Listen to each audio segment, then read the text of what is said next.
Hello and welcome. Today I'm bringing you my review of the Rare Collection 1 for the Evercade, which consists of 12 games developed by Rare, or Ultimate Play the Game as they were known before changing their name to Rare, and these games cover formats such as the ZX Spectrum, the Nintendo NES, the Game Boy Color, the C64 and the Arcade, meaning it covers all three lines of Evercade carts, as they tend to separate console, home computers and arcade onto separate carts, but here we've got a bit of everything. Was that a good move? Does it make for a better cartridge? Or would it have been better to separate them out into different sections, although the arcade bit would have been hard as Rare only did the one arcade game? Well, to be perfectly honest, my answer is maybe.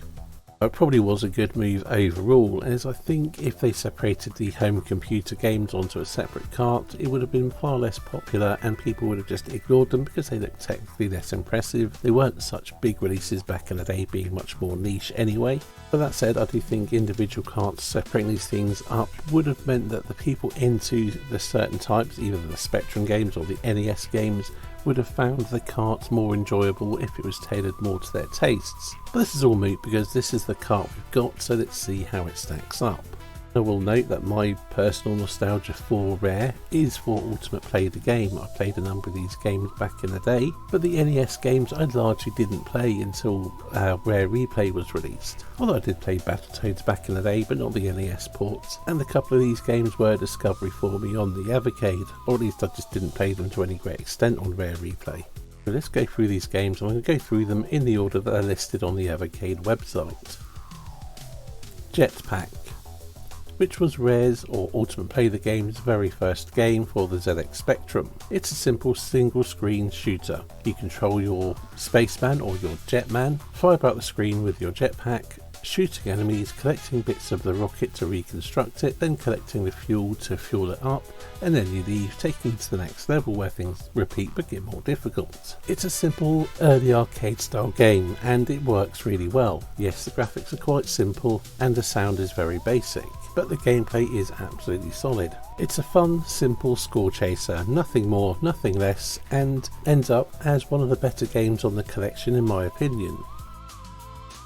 Lunar Jetman is the sequel to Jetpack, and it expands on the concepts, trying to make it a more in-depth game. In so, it loses the arcade action of the original and actually ends up as a really frustrating and irritating game that I imagine most people won't even take the time to learn. But if you're interested, the controls of your jetman are relatively the same as in Jetpack, but this time you have to destroy an enemy base, and to do that you need to put a bomb on your lunar rover and drive it across country, taking out enemies, and then drop the bomb on the base. But your lunar rover cannot go over craters, and you'll have to get out to the safety of your lunar rover and fix the lunar potholes. I think this is a prime example of going too far when trying to enhance a sequel, and this is one of the most frustrating games on the collection and probably the weakest, or one of the weakest overall. Attic Attack, another Ultimate Play the Game for the ZX Spectrum. This time it's a top-down adventure where you control a knight, a serf or a wizard as they try and escape a haunted mansion. On the surface the three characters control the same. However, each one has a unique doorway they can use, giving them different routes through the haunted castle, or mansion, whatever it is. Mansion is a large map to explore and it'll take you a little while to find your bearings. Also, your health is constantly depleting as you'll get hungry, so you'll need to pick up foodstuffs along the way. The enemies are constantly respawning, and the doors are randomly opening and closing. Also, some enemies which can't be killed by your regular weapon and require certain items to kill them. The main aim of the game is to get 3 pieces of a sort of master key that will allow you to exit the building. It's a game that's both simple but also not quite as simple as it sounds, and it offers a reasonable challenge as you learn the game, to learn the layout and what have you. Although once you know the game well and you get a good run, you can complete it in about 5 minutes. It was a game that was heralded as a classic in the early years of the ZX Spectrum, and if you can get past the graphics and you want to take the time to learn it, I think it still holds up pretty well today. Again, I think this is one of the stronger games on the collection, certainly one of the strongest of the Spectrum games. Sabre Wolf.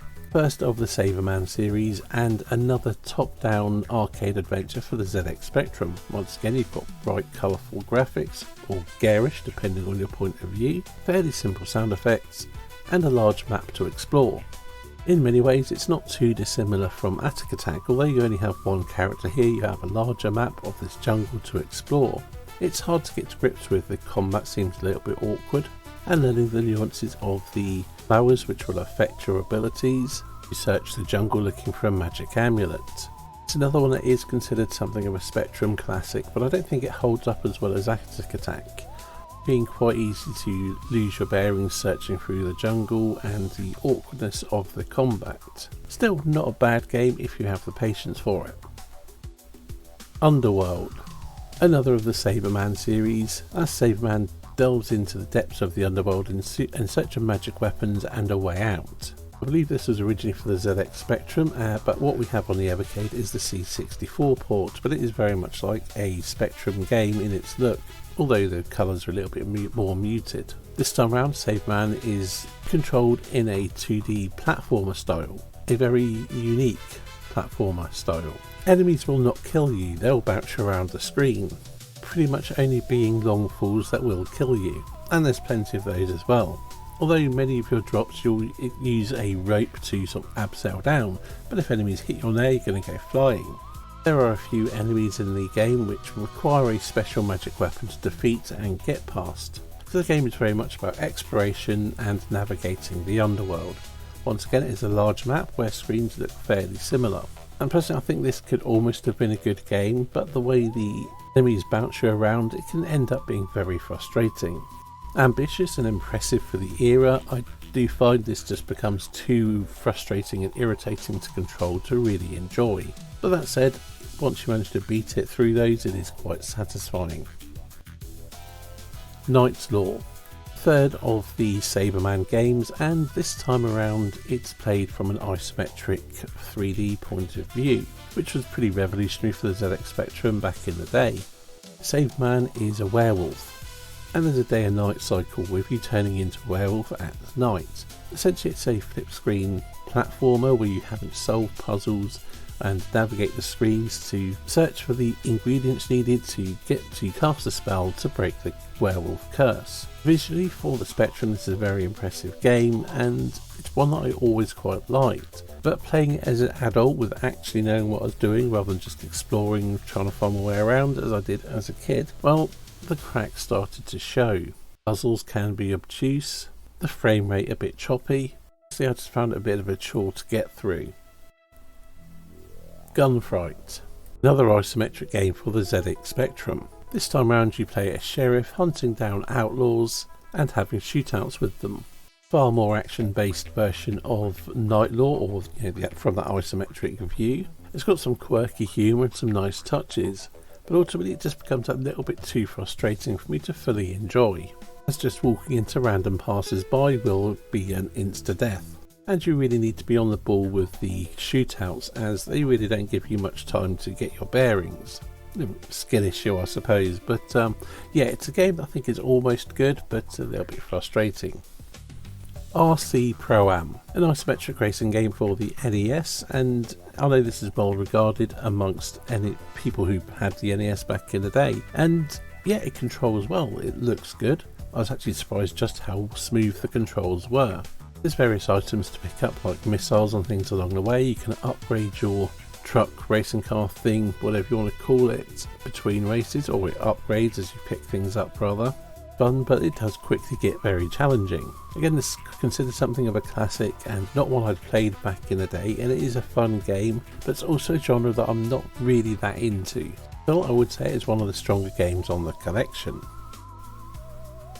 Cobra Triangle. At first glance, Cobra Triangle is a speedboat variation on RC Pro-Am. Isometric racing with some quite smooth controls, vehicle and weapon upgrades, and a bit of a challenge, only there's more variety in game modes here.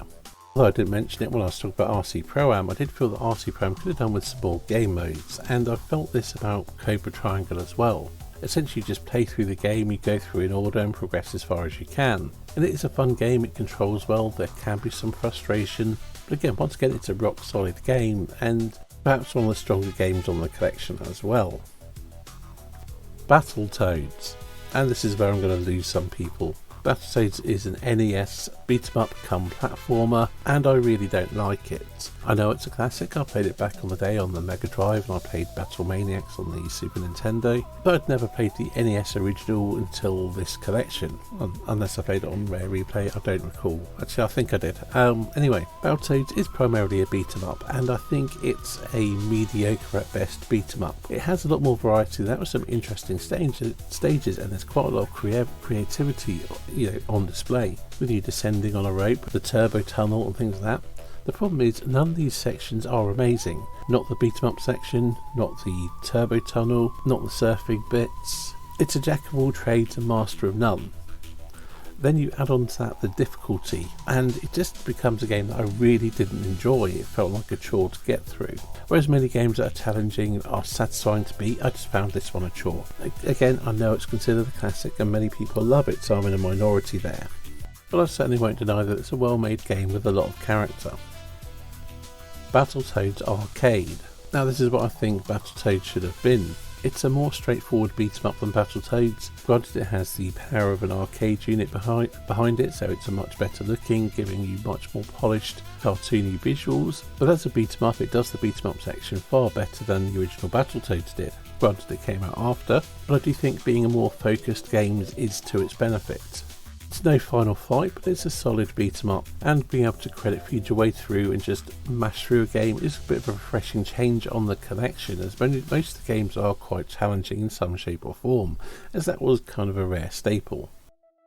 And finally we have Conker's Pocket Tales, a top-down adventure and I suppose sort of Zelda-like for the Game Boy Color, and is the prequel to Conker's Bad Fur Day, only here Conker is much more cute and colourful and fluffy rather than the foul-mouthed obnoxious thing he is in that game. I really did not like this game at first. It didn't seem my cup of tea, seems too cutesy, and it seemed to be all about wandering around and exploring, collecting things rather than actually having any interesting gameplay. Once I got into the meat of it I started to really enjoy the game, and that's when I started noticing that it is a bit more of a Zelda-like than I first thought. It's a fairly sizable adventure with a bit of variety, although the difficulty is rather inconsistent. There's some interesting mini games, large map to explore, and yeah, if it's one that you have found a bit lacking at first, I do recommend persevering with it. As the end result, I do think it's one of the strongest games on this collection. Based on my negative first impression, that was a genuine surprise to me. Looking at the cart overall, 12 games is a pretty good number. You've got a nice balance of quality and quantity.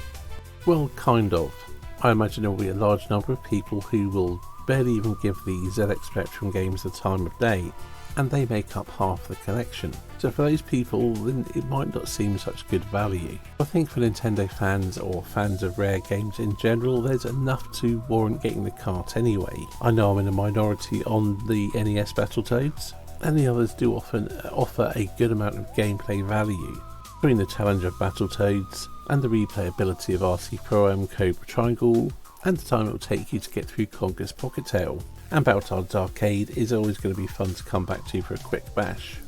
If however you're on the opposite side of the spectrum, pun intended, and are more interested in the Spectrum games, you have got a number of classics and you probably will find something to enjoy in them. Ultimately, I do think that Battletoads pretty much sums up this collection as a whole. It is a jack of all trades and master of none. I believe that nostalgia aside, it's a solid cart but not amazing. So if you've never played any of these games and have no nostalgia for them, it's certainly worth considering. There are a number of good games here depending on your taste. Just prepare to be frustrated as the difficulty can often be quite high. To give the Rare Collection 1 a rating, I would have to give it a 7 out of 10. As although it is varied and there are some good games on it, the division between the Spectrum games and the NES games might be a bit broad for some people to, for them to cross. But if you do have nostalgia for either side of these, I think it's probably an easy pick up, and you might rate it a bit higher. Now, as I have started to collate all my Evercade cartridge rankings into a list where I rank them all, I'm placing Rare Collection 1 above Data East Arcades 2 but below in the Heroes Collection 3, placing it at 38 out of 64 carts that I've ranked so far. Anyway, you can see the full list going up the screen right now. But that's everything for this video, so thank you for watching, and I'll see you in the next one.